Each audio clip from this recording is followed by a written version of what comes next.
আসসালামু আলাইকুম, সবাই কেমন আছেন? আশা করি সবাই ভালো আছেন। আমিও আপনাদের দোয়া ও ভালোবাসা আলহামদুলিল্লাহ ভালো আছি। যাই হোক, আমরা রিয়াদ থেকে চলে যাইতেছি, মক্কার উদ্দেশ্যে রওনা দিছি। সবাই আমাদের জন্য দোয়া করবে, আমরা সবার জন্য দোয়া করি। আমাদের অনেকেই ফেসবুকে কমেন্ট করতেছে, ফারুক ভাই রিয়াদ সফর দিলেন, কাদা আছেন আপনার সাথে। আমাদের সাথে একজন হাজি সাহেব আসছেন, উনি সফর সঙ্গী হিসাবে আমার পক্ষের থেকে আমি আইছি। আমার মামা কবির মামা, মক্কা বিশিষ্ট ব্যবসায়িক, জনদরদি, গরিবের বন্ধু। মামা, আপনার সফর সঙ্গী ওই হাজি সাহেবের উদ্দেশ্যে কিছু বলেন। অনেকে আমাকে খুব মেসেজ করে, মামা আপনারা সফর সঙ্গী মানুষ তো দেখি না, সফর সঙ্গী লিয়া চলে আসি একটা লাইভ করার জন্য। হ্যাঁ,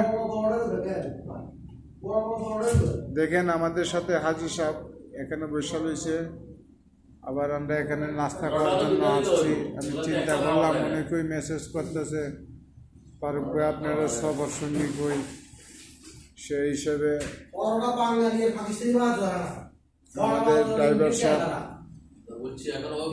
আমাদের ড্রাইভার সাহেব ড্রাইভার খুব ভালো গাড়ি চালায়,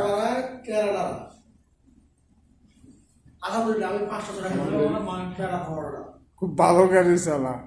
আগ যাবার একটা ক্যামেরা খাইলে, ক্যামেরা কত আইব?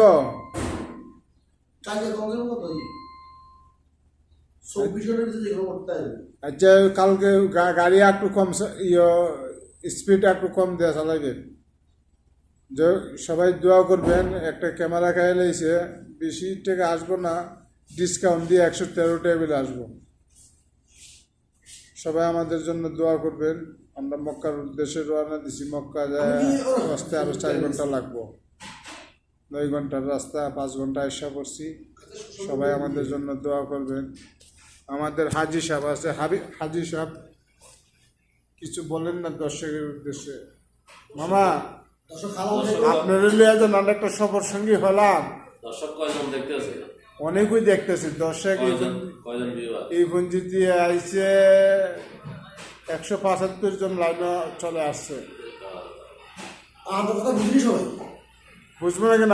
আমারও কি নোয়াখালী হতে হবে নাকি? হ্যাঁ, আমি বাংলাতে বুঝবো। আমি বাংলা বুঝতেছি।